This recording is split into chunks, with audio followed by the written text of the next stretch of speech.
Welcome to the deep dive. The. So you're here probably because, well, you've had a few jobs, right? Yeah. Uh-huh. And you're maybe trying to figure out how to talk about that without sounding like, I don't know, a flight risk. Yeah. Like you change jobs every time the seasons change. We totally get it. Exactly. Yeah. So today, we're not just giving you excuses. We've actually put together like a strategic playbook, how to reframe that journey. That's right. I mean, the whole idea of a career ladder, it's kind of old news, isn't it? It's more like a jungle gym now. Totally. So having multiple roles is, pretty normal these days. The trick is spinning it, presenting that experience as a real strength. Right. So our goal today is to get beyond just explaining the hops. We want to help you build a story, a compelling narrative about your career. And we've dug into this, looked at, articles, trends, what people are saying. And what listeners send into. Yeah, listener feedback too. And it seems to boil down to maybe three main ways to frame it. Mm-hmm.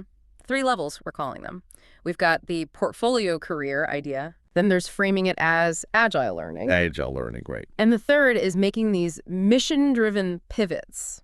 Sounds fancy, but we'll break it down. Yeah, we'll unpack all that. Basically, this is your shortcut to feeling, confident about telling your career story. And once you understand these different levels, these approaches, you can be flexible. You can tailor it depending on who you're talking to, a recruiter, maybe just someone you meet networking. Or even just for yourself, right? Like on understanding your own path. Exactly. We want you to walk away with actual strategies, concrete stuff you can use. Okay, let's dive in then. This hierarchy of strategic framing. Level 1 first. Let's do it. Level 1, the optimistic learner. The optimistic learner. Okay, so this sounds like it's all about growth. Pretty much. It's positioning those moves as, a deliberate choice to get new skills, to keep learning, avoid getting stuck. Right. Instead of just saying, oh, I was bored, or they didn't challenge me. Exactly. You frame it more like, look, each role gave me a chance to add something new to my toolkit, or I was really proactive about finding places where I could keep developing. That sounds much better. Yeah, and a lot of the career stuff we read emphasizes that employers like seeing that continuous learning drive. Okay. And we heard this one from a few listeners, kind of a clever twist. Yeah. Saying something like, I outgrew the scope of the role quickly. I like that. It's subtle. Right. It sort of hints that you were maybe too good, too ambitious for the job. Without actually bad-mouthing the old place. Yeah. Yeah, it positions you as high potential. Nice one. Okay. So that's level 1. What's level 2? Level 2 is the strategic nomad. Strategic nomad. Okay. So this is maybe admitting things weren't always, perfectly planned out from the start. Kind of. It acknowledges that, yeah, maybe you took a job for reasons that weren't purely strategic at the time. But you can look back now. Hindsight is 20/20. Exactly. You use hindsight to shake the narrative. You emphasize how those different experiences, even the unexpected ones, gave you valuable perspective. So instead of, I panicked and took the first offer I got. Right, you wouldn't say that. You'd say something more like, I deliberately sought out exposure to different industries, or I wanted to see different business models in action to get a broader market view. Perfect. It turns what might have felt reactive into something proactive, a quest for diverse knowledge. Makes sense. And there's a sort of pro move at this level, too, especially if you left somewhere because, well, it wasn't great. The nightmare boss scenario. Or just a bad culture fit, yeah. Instead of saying, the CEO was awful or management was clueless. Which you probably shouldn't say in an interview. Probably not. You frame it as, I realized how important mission alignment was to me, and I made a conscious choice to find an organization whose values better matched my own. Ooh, that sounds very self-aware. Very professional. It shows you know what you're looking for, beyond just the job description. It's about values. Okay, good one. So, level 1 learner, level 2 nomad. What's the level 3? Level 3, the high-achieving free agent. Free agent. Sounds like someone who knows their worth. Exactly. This level is about emphasizing your impact, your contribution, even if you weren't there for ages. It's about intentionality. So, less I bounced after a year. More. More like, my goal was to deliver significant impact in a focused period, which I did. Then I sought a new challenge where I could repeat that success. It puts the focus squarely on results. Right, you're results-oriented. And even that more candid version, I learned everything super fast, peaked early, and then maybe coasted a bit. We've all been there. Maybe. But You strategically frame it by focusing on that initial burst. I rapidly ramped up and delivered key results early in my tenure. It still highlights the positive. Absolutely. We actually had a listener suggest calling job hopping a career sabbatical. Oh, wow, that's bold. Yeah, it's memorable, right? But they did add a good point. You'd the rest of your story, your profile, to back that up. Right. It needs to feel like intentional exploration, not just, well, being unemployed for a while. That consistency in your narrative is key. Yeah, authenticity matters. Yeah.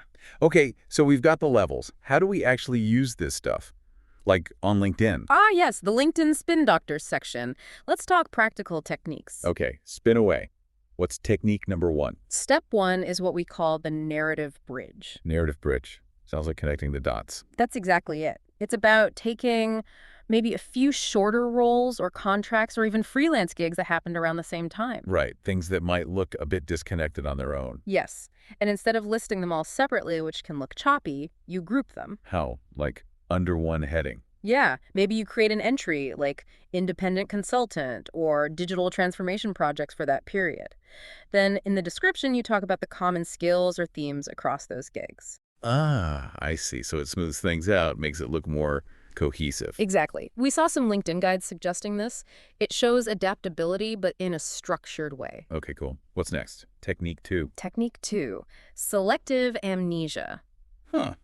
Okay. Sounds potentially dodgy, but I'm listening. It's not about lying. It's just strategic editing. You know that 4-month job that was just a total disaster? The one we don't talk about? That's the one. Yeah. Maybe it didn't align with your goals. Maybe it just ended badly. Sometimes it's better to just quietly omit it from your public profile. Leave it off LinkedIn and the resume. Often, yeah. Especially if it creates more questions than answers or detracts from the main story you want to tell. And if there's a gap then, what do you say? Keep it neutral.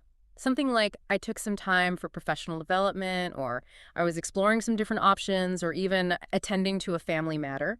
Keep it brief, neutral, and move on. Focus on the relevant stuff. Okay, selective omission, not fabrication. Got it. Technique 3. Future forward framing. Future forward. So looking ahead. Right. This is about taking that history of maybe shorter stays and presenting it proactively as part of a deliberate growth strategy. How does that work? So instead of letting them wonder if you're going to leave quickly, you put it out there, maybe in your LinkedIn summary or in an interview. What do you say? Hey, I leave jobs fast. No. More like, I actively seek roles where I can make a significant impact quickly and experience rapid growth. Or, I'm drawn to opportunities that offer accelerated learning curves. Ah, so you're framing the potential negative short tenure as a positive. You're ambitious, you learn fast, you want impact. Precisely, you're controlling the narrative. We also heard a little pro tip related to this. Oh, yeah. Apparently, some coaches suggest using the phrase help scale X for pretty much any role you were in past the probation period. Huh. Really? Regardless of actual scaling. It seems so. Yeah. The idea is that it just sounds impactful, implies contribution to growth, even if the company size didn't, triple while you were there. Well, it definitely speaks to using strong, action-oriented language, focusing on perceived value. Interesting. Okay, so those are some LinkedIn tactics, but what about the direct question?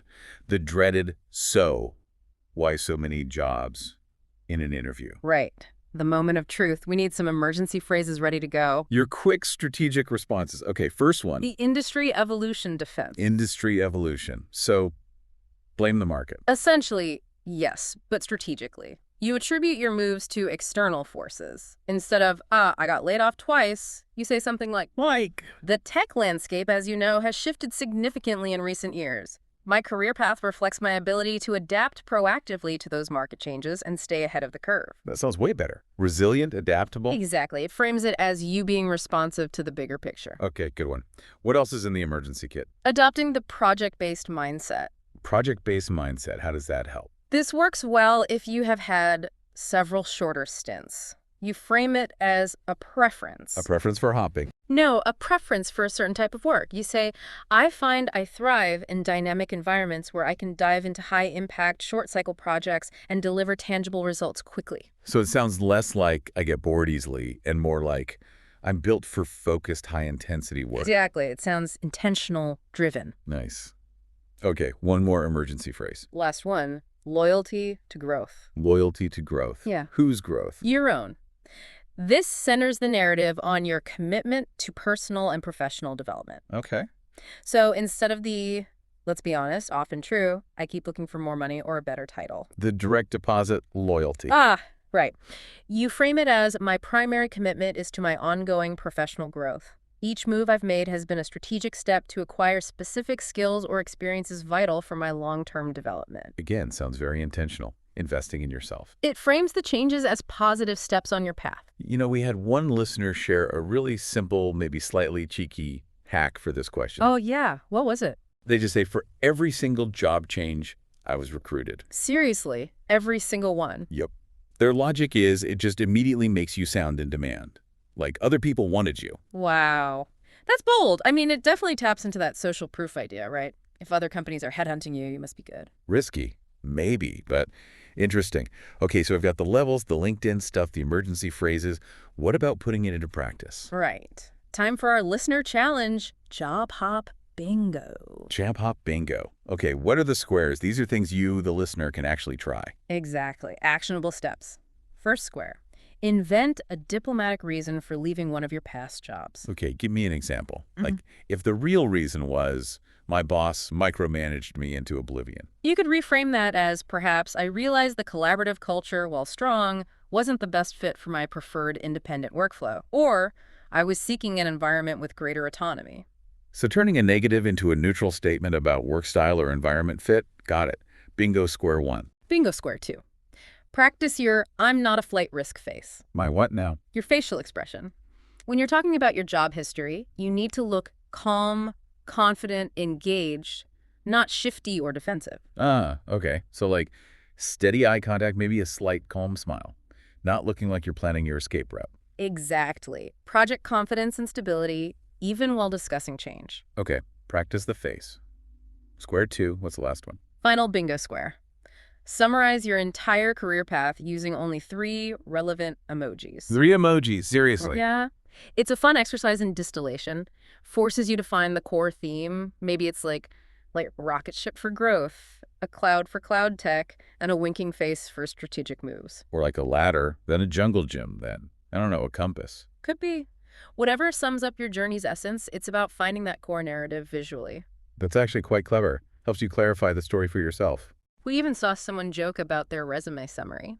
Something like, my resume looks like a LinkedIn thought leadership post, why loyalty is dead, and maybe my 401k too, hashtag strategic pivots. Ha! A bit of humor acknowledging the journey. Right. It owns the nonlinear path, but still frames it with intent. Okay, so as we wrap up here, the main takeaway seems to be, it's all about the framing.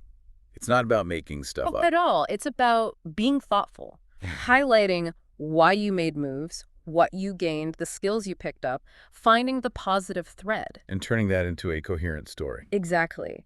So maybe take some time, this week, look back at your own path through these different lenses we talked about, the learner, the nomad, the free agent. See which framing feels most authentic, most powerful for you. Yeah. Ask yourself, what really drove those changes? What key things did I learn or achieve in each place? How do those pieces fit together into your narrative? A narrative you actually feel good about sharing. That's the goal. And here's a final thought to leave you with. Think about how reframing your past like this, how might that actually change how you see your future, your opportunities, even just your own sense of your professional value? Deep. Something to chew on. And join us next time on The Deep Dive. We're tackling how to nod during a performance review. While secretly updating your LinkedIn. Oh, that's going to be a good one. And looking even further ahead. We'll be exploring how to silently judge your boss's leadership style without getting fired. Essential skills for the modern workplace. Absolutely. Thanks for taking this deep dive with us today.